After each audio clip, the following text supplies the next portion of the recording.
John Riel Casimero, the Filipino serial killer, is what I like to call him. He's a madman. He got another victory last night. Good on him. I know my Filipino brothers are, it's been a while since I've spoken about Casimero, and now he's been more in the headlines as of recently. But the Filipino slugger John Riel Casimero is back this guy.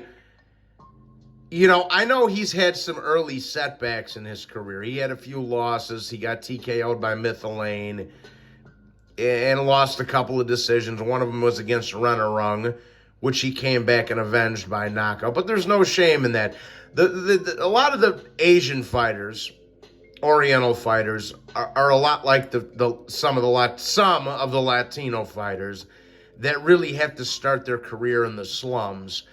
So they sometimes suffer early losses in their career. And that's, a couple of those losses that Casimero has are from over a decade ago. But point being, Casimero's back in business. He's cracking heads and taking names, and I'm looking forward to seeing more of him. I think that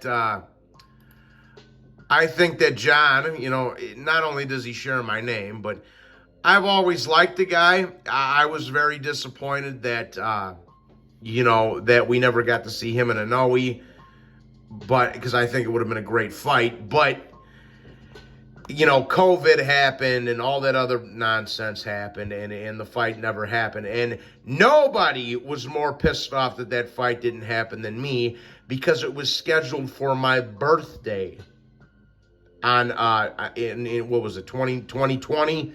It was scheduled April 25th, 2020 on my birthday, and I was so excited for that fight. And then COVID happened. So, it's a shame that it didn't happen. But John Riel Casimero, he's already a 3-weight champion. He's got some pretty good wins under his belt too. Zolani Tete, he knocked out Charlie Edwards, he beat Rigondeaux. Like I say, he lost to Renarung in a decision, then came back and avenged that and knocked him out in the 4th round. So the guy has a very good resume. And as of more recently, the man has stopped 7 of his last 9 opponents. The only 2 guys that took him the distance were the kid he fought last night in Rigondeaux, who Rigondeaux is obviously a runner.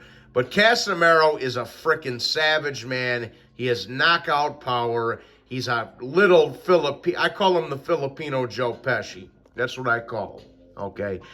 And I want to see him try and get a title in a 4th weight class. Now, you got Stephen Fulton up there. You got Inoue, Stephen Fulton and Inoue fighting up there. And depending on who the winner of that fight is, especially if it's Inoue, I could very well see another fight with him and Casimero materializing, which I hope that's the case. Filipino versus Japan, that's kind of, in the Eastern world, is kind of like the Mexico versus Puerto Rico rivalry in boxing. In the Eastern world, it's Japan versus Philippines, but if it's not going to be like Inoue Fulton, I wouldn't mind seeing fight Akhmadaliev or frickin' Tapales or even Luis Neri or Hovhannisyan, or I just want to see him fight one of these, somebody on the higher end of the top 10 at the 122-pound division, because the guy has just been on a frickin' tear as of lately, man. He's a 3-weight champion, and plus Casimero, he's starting to get up there in years. He's 34 years old. He's accomplished a lot. Like he's got a pretty good resume.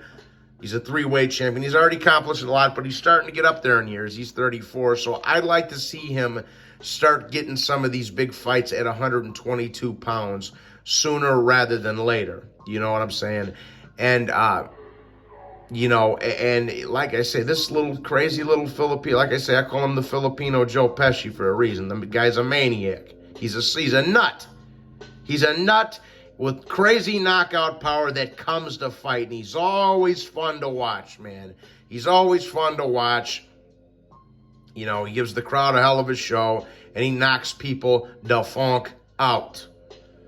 So hopefully we get Casimero back in the ring sooner rather than later, and we get him against somebody in the top 10 at 122 pounds. That's what I would like to see, like I say, whether that be Hovhannisyan or Luis Neri, or I don't think they've decided if, I don't think Akhmadaliev and Tapales had a rematch clause, but so if not, you could have a Filipino versus Filipino fight there with Casimero and Tapales, or if him and Akhmadaliev have a rematch, he could fight the winner of that, or we can see what happens with the Noe Fulton. Like, there's a lot of opportunities for Casimero at 122 pounds. And I'm very, very much looking forward to what happens next, for what happens next. This guy's a roller coaster, man. He's been a lot of fun to watch over the last few years. And I'm looking forward to seeing him again sooner rather than later. Because he's just been on a violent, destructive path the last couple of years, knocking out almost everybody, aside of Rigondeaux, the runner. And he's starting to get on in years. He's accomplished a lot. He's got a good resume. And I'd like to see, like I say, I would just like to see him get some of these big fights at 122 pounds before he gets any older than he already is. So hats off to John Riel Casimero for the victory last night.